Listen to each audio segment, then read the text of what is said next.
देखिए, पहली बात तो ये है कि चूंकि आपने मेरी सीमाएं बांध दी हैं तो राहुल मैं और सीमाओं का तेजस्वी उल्लंघन नहीं करूंगा। तो नहीं, पर इसमें देखिए दो चीजें हैं।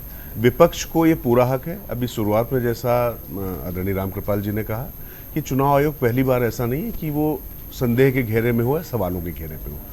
ये सवाल उठते रहते हैं, बात उठती रहती है, और मुझे लगता है लोकतंत्र में होना भी चाहिए, विपक्षी दलों का एक काम है। परंतु आप क्या मुद्दे लेकर जा रहे हैं, तथ्य आप क्या रख रहे हैं और कथ्य आपका क्या है, इन दोनों चीजों में क्या समानता है, ये देखना पड़ेगा। अब अगर आपने कहा तो मैं सबसे पहले राहुल गांधी पे आता हूं, जो कल उन्होंने प्रेजेंटेशन दिया 1 घंटे 11 मिनट का, जो 22 पेज का जो उनका पूरा प्रेजेंटेशन था, उसमें उन्होंने तमाम चीजें दिखाई दी। उसमें 2 नाम बहुत प्रमुखता से उन्होंने उल्लेख किए, एक विशाल सिंह और एक आदित्य श्रीवास्तव। आदित्य श्रीवास्तव का उन्होंने जो एपिक नंबर दिया और ये बताया कि ये 3 जगहों पर ये मतदाता हैं, बेंगलुरु में, मुंबई में और लखनऊ में। उसी तरीके से विशाल सिंह का उन्होंने बताया कि बेंगलुरु में और यहाँ पर लखनऊ में, 2 जगह की उन्होंने बात की।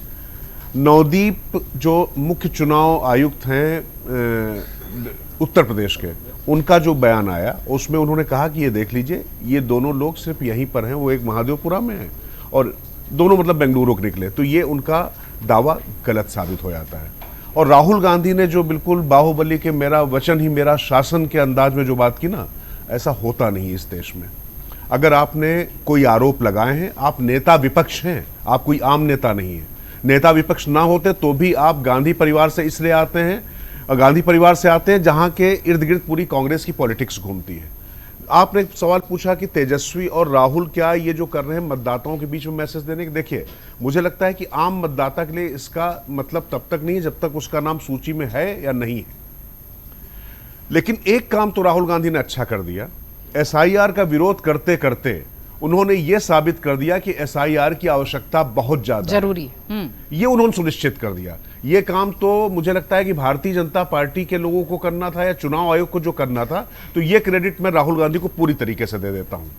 उन्होंने ये बता दिया कि भाई अब अगर इतने फर्जी मतदाता हैं, लेकिन अब ये कौन सा मैकेनिज्म है कि भाई ये जो नाम है यहां पर फर्जी, तो पहले तो ये आपको नहीं पता कि उसने वोट डाला, और अगर उसने वोट डाला तो आपको ये नहीं पता किसको डाला। तो ये जो उनके पास पूरा जो आया है तंत्र, जो सूचना आई, तो ये थोड़ा समझने की बात है। और रही बात तेजस्वी यादव की, वो सीधे सीधे उन्होंने तो अपने आप को इस टैग पे लगा दिया और बता दिया कि भाई मेरा इस तरीके से नहीं है। तो मुझे लगता है देखिए पढ़ाई लिखाई का फर्क पड़ता है प्रतीक्षा की, ये मानना पड़ेगा। लोग उनको नवी फेल कहते हैं, उन्होंने साबित किया कि वाकई मतलब जो है, जो पीके कहते हैं, पीके की भाषा में मैं कहता हूं कि वो कहते थे कि वो पानी पिलाने के अलावा उन्होंने कुछ टीम में किया नहीं।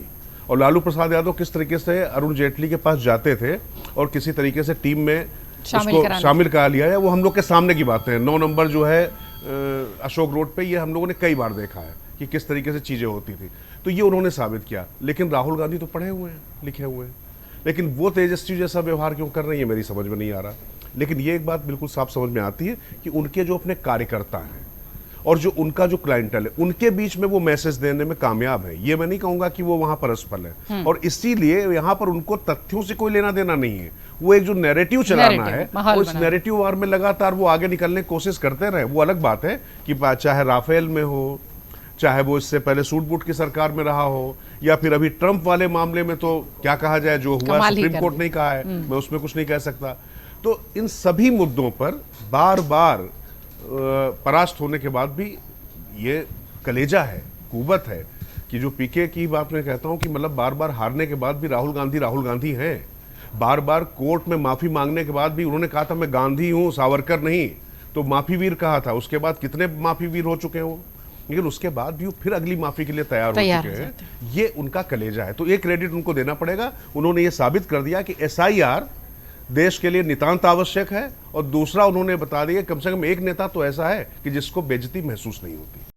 अगर आप ये वीडियो YouTube पर देख रहे हैं तो हमारे चैनल को सब्सक्राइब कर बेल आइकन दबाएं, और Facebook पर देख रहे हैं तो हमारे पेज को लाइक करें।